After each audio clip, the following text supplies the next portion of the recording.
دمشق کے اندر ایک قبریں کھودنے والا شخص تھا. وہ اپنی داستان سناتا ہے. وہ کہتا ہے کہ ایک دن میں قبرستان کے اندر بیٹھا تھا تو ایک باپردہ عورت آئی. اس نے آ کر مجھ سے کہا کہ جلدی سے قبر کھودو، ایک میت آ رہی ہے. وہ شخص قبریں کھودنے لگ جاتا ہے.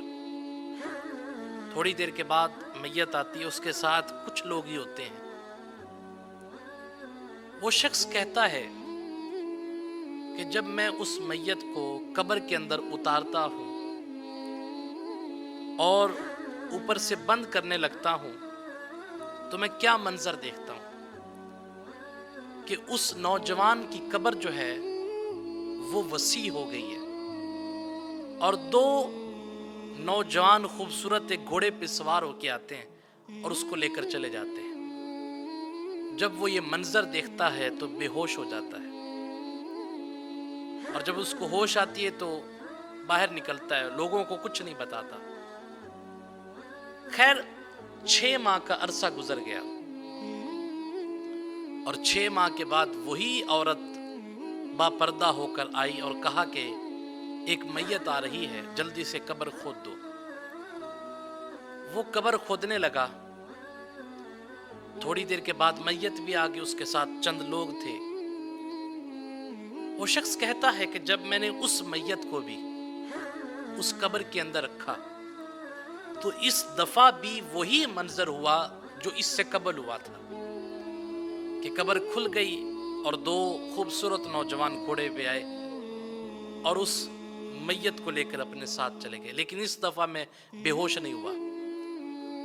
وہ باہر نکلا اور وہ عورت جا رہی تھی، اسے روک کے کہتا ہے اے اللہ کی بندی، تجھے رب کی قسم مجھے یہ بتا دے تو کون ہے اور 6 ماہ قبل کیا تو کسی میت کو لے کر آئی تھی؟ اس نے کہا ہاں، 6 ماہ قبل میں جو میت لے کر آئی تھی وہ میرا ایک دین کا طالب علم بیٹا تھا، جو دین حاصل کرتا تھا، جو علم حاصل کرتا تھا، اور دوران طالب علمی اس کا انتقال ہو گیا.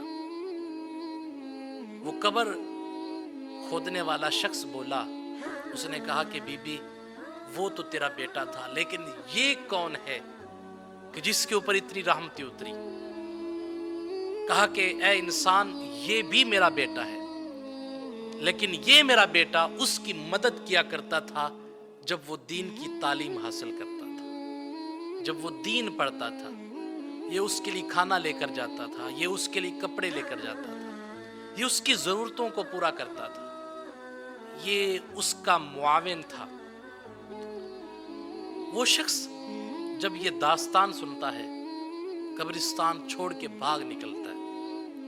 مسجد میں پہنچتا ہے تو مسجد میں جو معلم تھے، پچھلے دور میں مدارس مسجد میں ہوا کرتے تھے، امام مسجد معلم ہوا کرتا تھا، خطیب معلم ہوا کرتا تھا.